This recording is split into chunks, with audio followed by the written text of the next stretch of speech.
This is a Harley Davidson 1997 Sportster 883, and I just had a revelation. I believe my dad tried to kill me 20 years ago.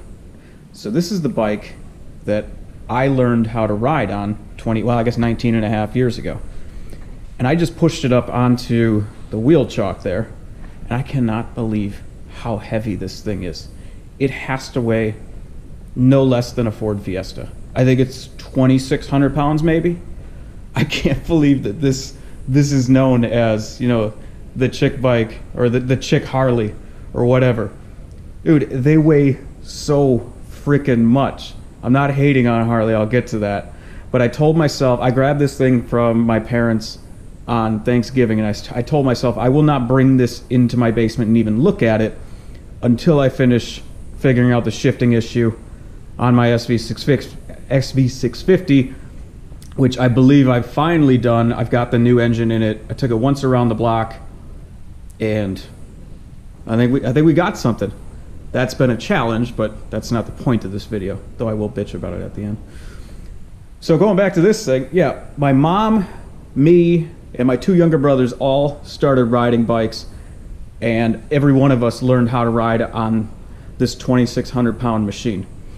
It's no wonder that my mom wrote off ever riding a motorcycle again, because she dropped it twice and she was able to pick it up. My mom's like 5'3", tiny little woman. I didn't like the amount of weight this thing has. It threw me off, maybe because I'm just used to different bikes and I like the smaller, lighter bikes, but I don't know how I did it when I was 16. Now I know that they make much heavier motorcycles than this, but this looks like a small bike.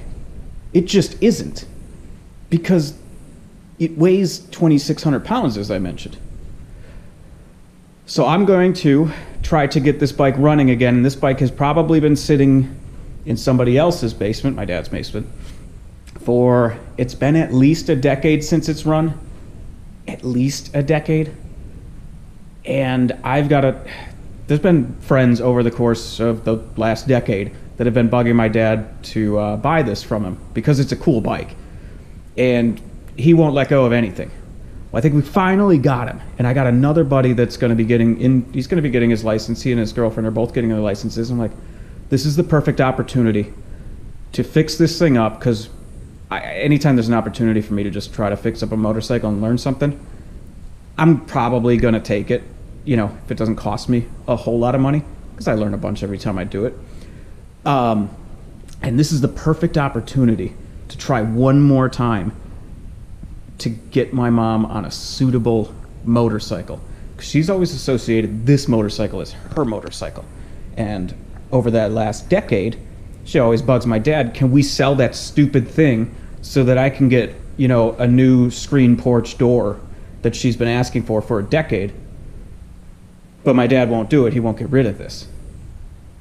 Now, I think my mom would appreciate a Honda Grom more than a screen porch door. So if I get my dad to sell this to a buddy of mine, and then he can use that money to buy my mom a Honda Grom or something similar, then I'll have come out ahead. So I don't know a whole lot of things about Harley Davidsons. I understand why people like them. They look stupid on a spec sheet and everything. They sound stupid. When you are riding one, it's a cool experience. My dad has a Harley V-Rod that, it's a 2005 CVO Harley V-Rod. It's one of the coolest machines I've ever ridden and even ever just seen. And it's just cool getting onto a Harley. They're loud, they're obnoxious, obviously, but it is what it is. Everything on this thing is overbuilt. Actually, let me go to the other side of this. Like, I was just laughing at looking at the peg. Like, look at the size of the bolts and everything on there. Look at the size of the rear master cylinder for the rear brake. It looks like you could stop a trailer with it. It's crazy. One thing I'm not certain about is, what the hell is that? Like, how am I going to get that off? So I'm not going to touch the tires. I'm going to pull the wheels off once I can figure out how you're even able to do that. Like, I understand how I'm going to get the rear up. I'm going to be able to get a swing arm stand under that. I'm hoping that it's flat under there where I don't have to pull the exhaust off and I can just lift it so I can get the front tire off. These are stock tires, so these tires are from 1997. Normally I would just do it myself. I'm not doing tube tires. So these are tubed tires, and I'm just not doing it. I will get them off and I will take them somewhere so somebody with a freaking machine can do it, because that just sounds like I'm going to destroy those rims if I do it my way. Besides that, I figure I've done a couple of these types of projects where you just want to bring a bike back to rideable and safe. I'm guessing $500-600 to do so. The brake lines are from 1997, and because I'm hoping that somebody that I care about will go on this thing, the front brakes are like the most important thing to me, and I would probably want to replace those rubber lines. That's why I was even looking at that connection, which I have no idea what that thing is. So I guess I'm going to be needing some special tools. Maybe I'm actually going to be able to justify the fact that I have SAE wrenches sitting up there, because I don't know when I've ever used an SAE wrench with all these metric bikes. I'm looking at the calipers on this thing. Now, the front one seems kind of regular. I'm guessing it's a single piston in there. Yeah, I'm sure it is. Look at how giant that rear one is. Like, that constitutes a lot of the 2600 curb weight of this thing. So I assume that the carburetor is going to have to come out, because I'm going to, well, I got to get rid of all of whatever the fuel is. The fuel is topped off with stable, and I think my dad like pours a little more stable in there every year. So I'm pretty sure that whole tank is just stable. I did check the throttle. This is going to have to deal with that. The brakes all work.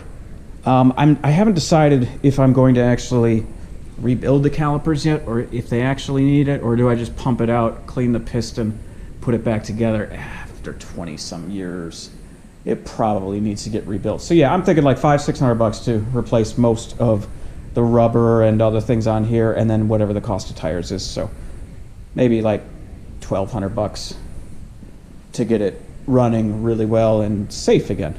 I mean, knock on wood, that's what I'm hoping for.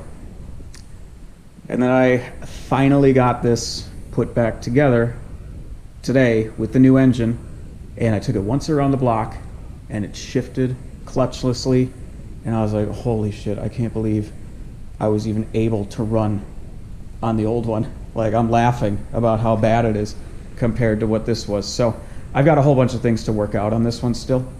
And I spent most of yesterday chasing an issue where it kept dripping. I kept finding oil on the frame, and it didn't make any sense because I couldn't see anywhere where it should have been dripping from. And I was like, motherfucker, I know where it is. That engine had two aftermarket cam chain tensioners on it. They are Ape cam chain tensioners. And I was like, I bet it's leaking from that rear one. And I was like, all right, whatever. Pulled the whole rear wheel. I pulled the rear wheel off, exhaust off, so I got a lot better view on it. I pulled this thing out, and I see it wasn't even installed with a gasket. So it was just metal on metal surface. Of course it would be leaking from there. So I think I finally worked out all the leaks. I've run it to hot multiple times. I've verified all the electronics work. The one thing I don't have working on here is I can't get the neutral light to work anymore. It did work before, so I don't know if there's something wrong with it or I'm missing a connection somewhere. There's only a single connection, and it comes from, if you see the little red dot in there, it comes up there. It's a 4-pin connector. It's connected in. So I don't know if there's something else I'm missing on there. One thing I did learn that I wasn't certain about is that the low-level fuel light continues to work if you put the Woodcraft keyless ignition in. Apparently, I'd just never gotten down to like, I think it triggers at like 0.75 gallons and a quarter gallon. So like 0.75, it'll stay solid. 0.25, it'll start flashing. I did notice it flashing when I was running it for the first time. So like, oh, at least that works. Apparently, I'm running way too much fuel when I'm racing, so I could actually get a little bit lighter. We'll see. All I got left to do on here is get the rear shock rebuilt. Refreshed. And I think this is going to be a whole lot better for me. I mean, we're gonna try our best to try to hang with the experts this year. I did put the decals on, and that's always really hard because this front one is a bear. You see there's a little slit right here? I was like 30 minutes into trying to get this thing on, and I did screw up a little bit up top. It looks all right from up back, but I saw I was completely going to turn it into a scrunched up, terrible looking decal again. And what I decided was that I was going to take a razor and slit the bottom so that I could fold it over and get rid of most of the crinkle that was coming up. And then the most exciting thing I got was the Mega Goose, which is a 7-inch goose that's going right on the side. So basically, I just put all the bodywork on it to remind myself of what the bike looks like, because it had been so long since it had been together, and because I'm getting a little sick of winter and knowing that it's going to be a long time before I can ride this thing, to give myself a little motivation. So back to this thing. If you have any recommendations or specific Sportster knowledge of things that I should go through I'll probably get rid of this thing. I want it out of my house by May. So I've got the next couple, what is it, the beginning of February now. So over the next 3 months, I'm just going to pick at it and knock the things off. So if you've got any recommendations on things I should look out for on a Sportster and just attend to make sure it's safe and road going, I would appreciate it. So if you watch this far, thanks for watching.